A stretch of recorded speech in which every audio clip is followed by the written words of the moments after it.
Yang membatalkan puasa ada 9. Ada fikih praktis itu di depan, mungkin ada yang jaga.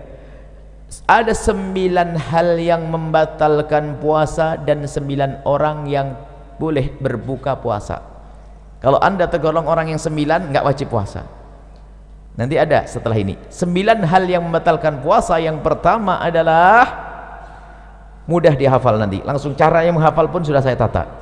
Yang membatalkan puasa adalah yang pertama, memasukkan sesuatu ke salah satu lubang yang 5. Memasukkan sesuatu ke salah satu lubang 5, lubang mulut, lubang hidung, lubang telinga, lubang buang air kecil, lubang buang air besar. 5. 1, 2, 3, 4, 5. Baik, kita rinci satu demi satu.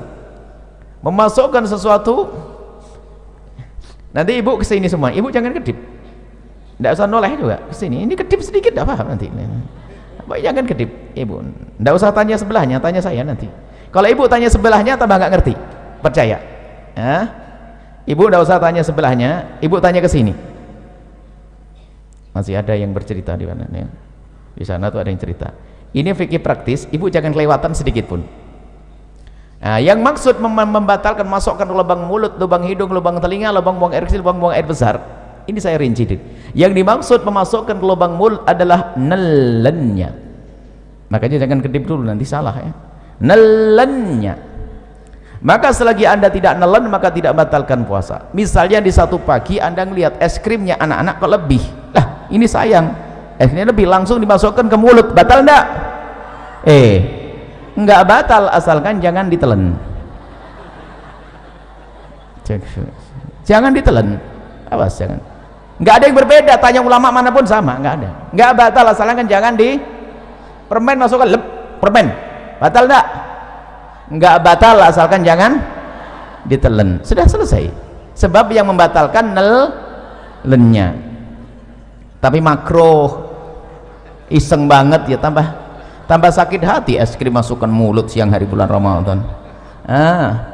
Ya, tapi kita harus paham yang membatalkan nelen. Makanya kenapa Buya ngomong jangan kedip. Kalau ibu kedip atau ibu noleh ke sebelah, habis itu pulang, oh yang membatalkan nelennya saja ya. Iya bener kan, paham, jelas. Pulang ke rumah ditanya sama anaknya, mama nelen ludah gimana ma? Saya tadi ngobrol. Makanya jangan ngobrol kalau ngaji, nggak usah tanya ke tetangganya. Ayo nelen ludah gimana? Kayaknya batal. Ah kok kayaknya, nih bagaimana sih? Harus jelas. Nelen ludah itu tidak membatalkan puasa dengan catatan ada 3. Jadi nelen ludah itu tidak membatalkan puasa asalkan ada catatan 3. Yang pertama, ludahmu sendiri. Sudah tidak usah bingung kalau belajar dengan kami, ibu matanya ke sini aja, ibu gak usah bingung, nanti ibu paham sendiri, tidak usah bingung, tidak usah. Saya pikir yang paling mudah itu ibu paham gampangnya. Yang pertama, ludah ditelan itu tidak membatalkan puasa asalkan ludah ibu sendiri. Ludahnya orang lain batal ya, masa ludahnya orang ini ya. Cuman kalau ngomong ludahnya orang lain itu jangan dibayangin ada ludah di meja langsung itu jorok banget. Itu anda memang belum belajar bagaimana keharmonisan dalam rumah tangga. Ya mungkin sekali seorang suami kalau ciuman kan nggak batal puasa, tapi kalau tertukar lidah suami sama istri pak, ya gitu loh. Contohnya yang indah, contoh kok jorok banget. Rumah tangga model apa itu? Jadi kan tertukar ludah, batal tidak? Batal karena bukan ludahnya sendiri. Jadi kalau ludah orang lain batal. Yang kedua, ludah ditelan tidak membatalkan puasa asalkan ludah masih ada di dalam mulutnya. Tapi kalau ludah itu ibu iseng mulai pagi sampai siang dikumpulkan di gelas, sampai dapat setengah gelas, masya Allah, taruh di kulkas dingin. Setelah itu ibu minum di siang hari, batal enggak? Batal karena sudah keluar dari mulut. Kalau sampai enggak paham omongan yang begini, masuk SLB, dibuat yang gampang begini. Makanya jangan noleh-noleh, sudah saya bikin yang paling gampang.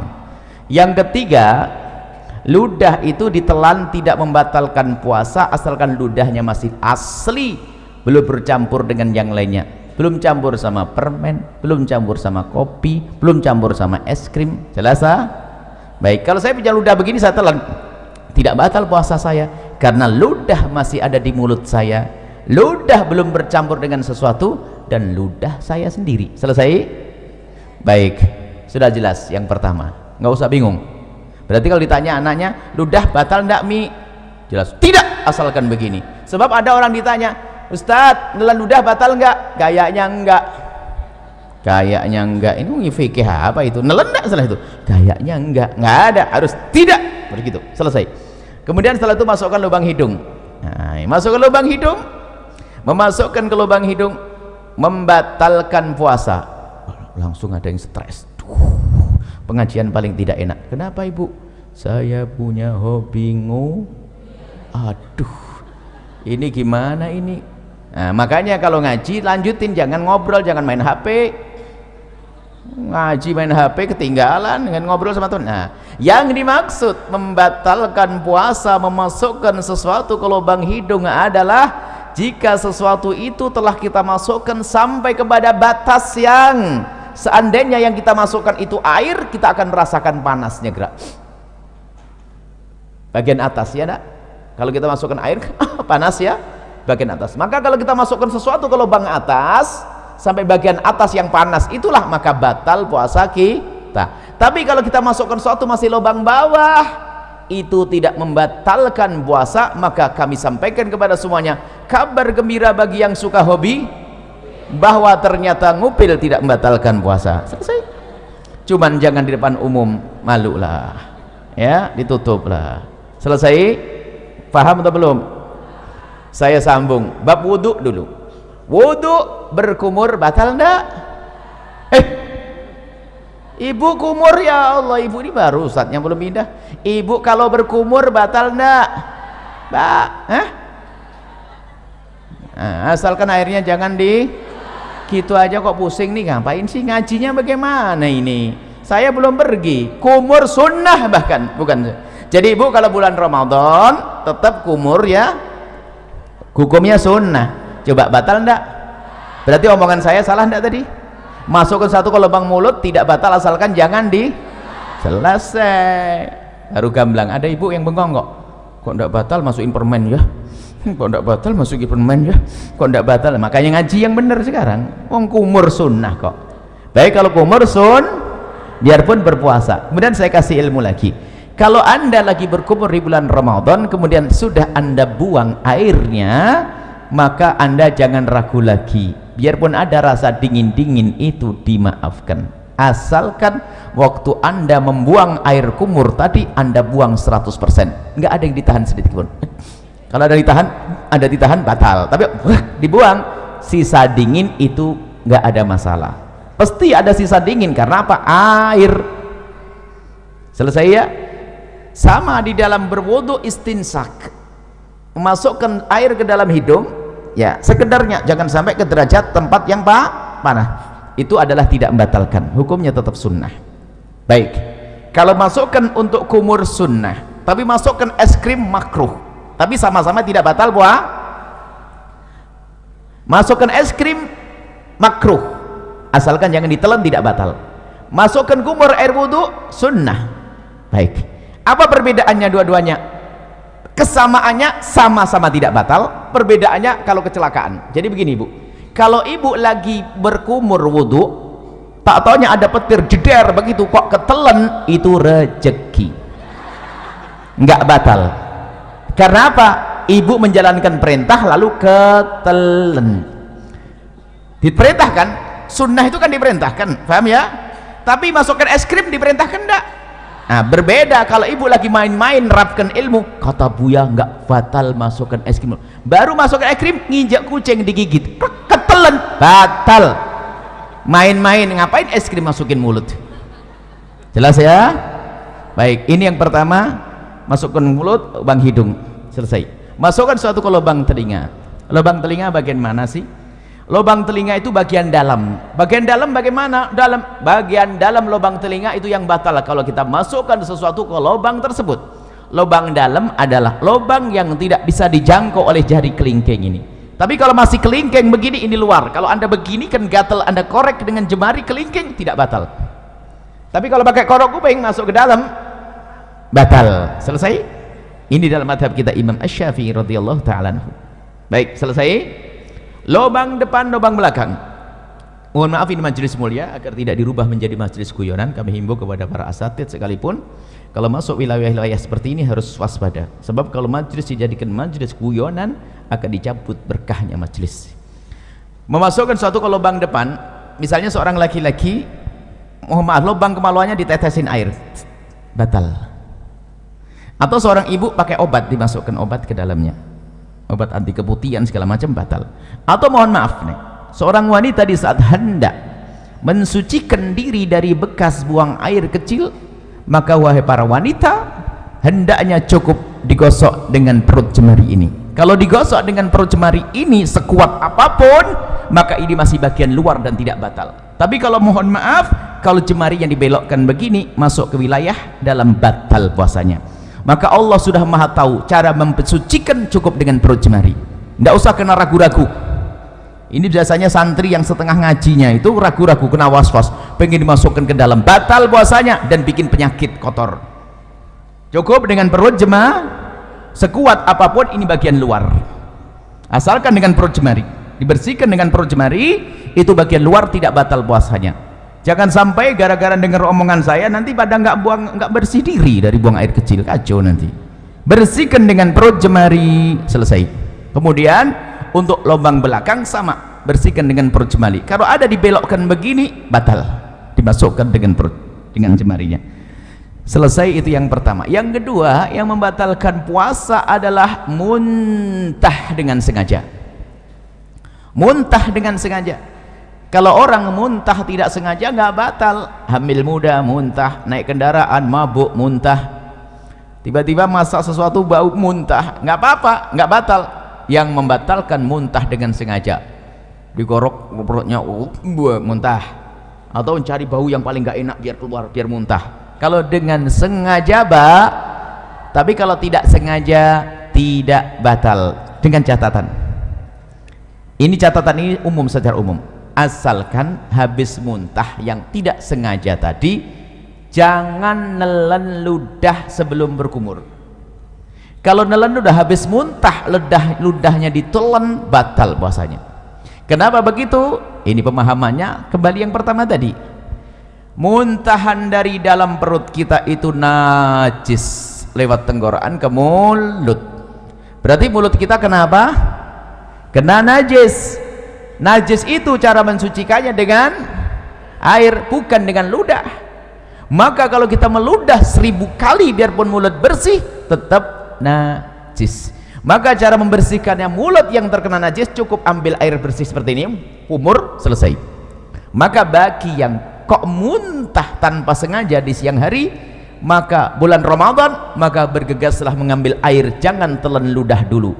Kalau memang meludah, dibuang ludahnya sampai ketemu air, berkumur. Setelah anda kumur sekali, boleh setelah itu ludah ditelan. Kenapa?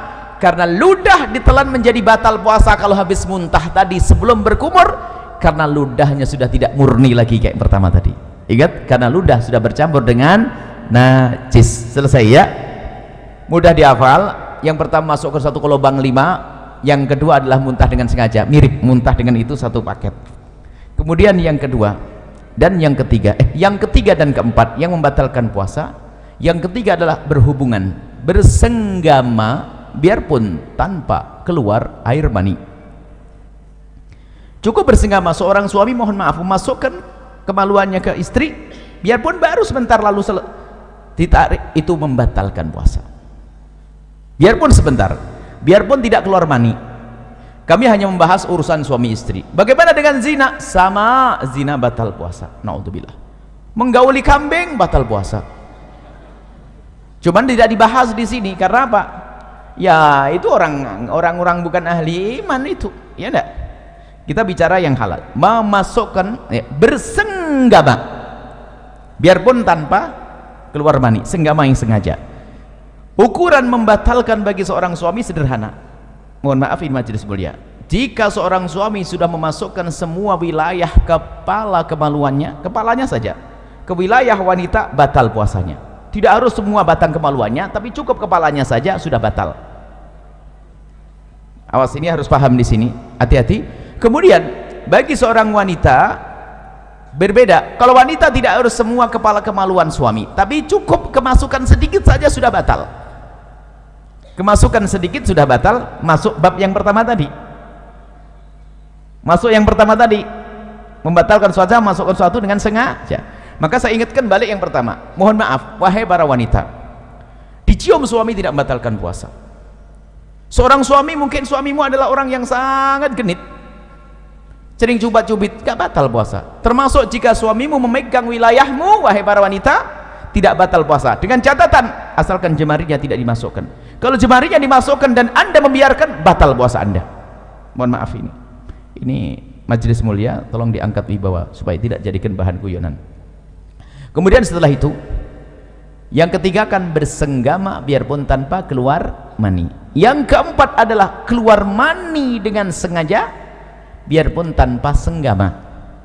Keluar mani dengan sengaja, mohon maaf, naudzubillah, mungkin dengan onani, dengan apa, sengaja mengeluarkan mani, maka batal puasanya. Tapi kalau keluar mani tanpa sengaja, tidak batal puasa. Mungkin seorang lagi tidur di siang hari, ternyata mimpi basah, dilihat ada air mani, maka tidak batal puasanya. Selesai. Jadi keluar mani tanpa sengaja, biarpun tanpa senggama, selesai. Dapat berapa? 4. Sekarang 5, 6, 7. Biar ngafalnya gampang. 5, 6, 7, haid, nifas, melahirkan. Satu paket. Haid, nifas, melahirkan. Seorang wanita lagi puasa jam 5 sore keluar darah haid, batal puasanya. Seorang wanita yang ahli ibadah biarpun hamil tua tetap puasa. Setelah puasa di hari itu jam 4 sore bayi lahir, batal puasanya. Melah ya nih. Yang pertama adalah haid, yang keempat 5 haid, 6 nifas, 5 melahirkan. Hafalannya harus jelas ini ya. Melahirkan bayi atau bakal bayi. Tolong diingat kalimat bakal bayi di sini. Bayi atau bakal. Kalau bakal bayi itu apa? Keguguran. Jadi kalau keguguran batal enggak? Batal enggak? Hah? Iya, jangan kaget digituin saja sudah berubah. Kan sudah ngomong bayi atau bakal bayi. Kalau kata bidan, aduh sabar, berarti batal puasanya. Selesai? Dapat 7. Yang ke-8 sendiri. Yang ke-8 adalah hilang akal. Hilang akal.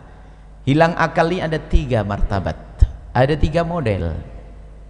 Yang pertama adalah gila. Gila. Kalau ada orang gila, saya tidak bisa nyontohin. Gila itu gimana? Gila, misalnya lagi ngobrol begini kok tiba-tiba gila, batal puasanya. Biarpun gilanya sebentar. Lagi ngobrol tiba-tiba gila sebentar, batal puasanya. Gila membatalkan puasa. Hilang akal martabat yang kedua adalah pingsan. Hilang akal tidak pingsan? Pingsan membatalkan puasa kalau pingsannya itu sehari penuh. Habis sahur pingsan, sadar-sadar isya. Puasanya batal. Karena apa? Pingsannya sehari ini kebalikan dari gila tadi. Tapi kalau kita pingsan kok sempat sadar di siang hari biarpun sebentar, puasanya sah. Contoh, pingsan habis sahur, tak taunya bangun-bangun zuhur, kaget lihat matahari, pingsan lagi dia sampai isya. Puasanya sah atau tidak? Sah atau tidak? Sah, karena sempat sadar biarpun sebentar. Selesai. Hilang akal yang ketiga, tidur. Tidur ini tidak membatalkan puasa biarpun tidurnya sehari penuh. Habis sahur tidur, bangun-bangun isya. Bukan kerbau ini. Kalau kerbau masih suka bangun itu. Kalau ada orang tidurnya kayak begini, tidurnya apa nggak tahu. Bangun habis sahur, tidur, bangun-bangun ini, puasanya sah atau tidak? Sah atau tidak? Ya sah lah bu. Ini kan bukan bab sholat ibu, ini bab puasa. Kalau bab sholat lain cerita nanti ya. Lah kalau orang tidur beneran ya sholatnya nggak dosa kok. Orang tidur tuh termasuk udurnya sholat kok. Cuman ya keterlaluan, masa ada orang tidur kayak begitu. Baru sholatnya diqodho nanti. Tapi yang nggak sah itu sengaja, saya mau tidur nggak mau sholat. Nah ini nggak bener. Orang namanya tidur, ada tidur berapa tahun, 350 tahun ada kok, ya kan? Baik, jadi tidur tidak membatalkan puasa. Sama-sama hilang akal ya, harus paham. Hilang akal ada 3 model. Yang ke-9 adalah murtad. Murtad itu misalnya mengatakan Nabi Muhammad bukan Nabi, atau ada Nabi setelah Nabi Muhammad, atau Quran bukan wahyu dari Allah, atau merendahkan syiar, merendahkan adzan, merendahkan puasa, merendahkan haji, merendahkan surga, merendahkan neraka. Itu murtad, keluar dari iman. Kalau orang murtad langsung batal puasanya. Saya urai dari yang pertama, setelah itu jangan mikir lagi setelah itu apa yang membatalkan. Yang membatalkan hanya 9. Yang pertama, masukkan satu ke lubang 5. Kedua, muntah. Seiring ya, muntah huruf usar masih di sini kan, lubang 5 kan sini, 1, 2, 3, 4, 5, muntah masih di sini. Yang kedua muntah. Yang ketiga dan keempat, bersenggama dan keluar mani. Bersenggama tanpa keluar mani. Yang keempat, keluar mani biarpun tanpa senggama. Hafal? Hafal belum? Kalau tidak hafal, tidak dilanjutin ini. 5, 6, 7 haid, nifas, melahir. Yang ke-8 hilang akal. Selesai. Hilang akal ada 3 model.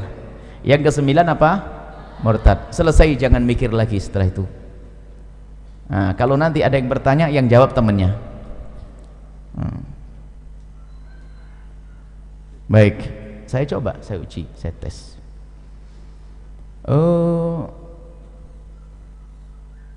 Pernah sakit mata?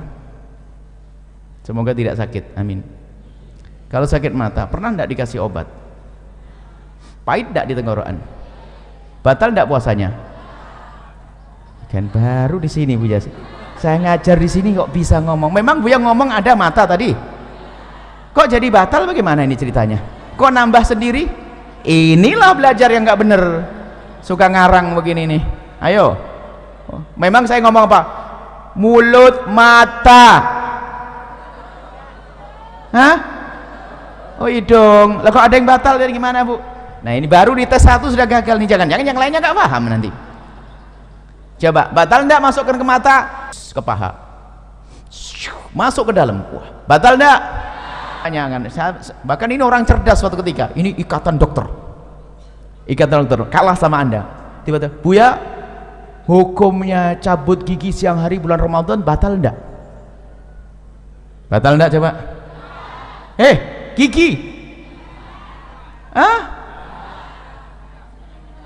Asalkan giginya jangan. Lah kok bingung gitu aja. Asal giginya jangan ditelan. Selesai. Kemudian ada lanjutannya, tapi Buya kan nanti darahnya terus ngalir akhirnya masuk ke dalam mulut. Berarti kamu takut ketelan darahnya kan?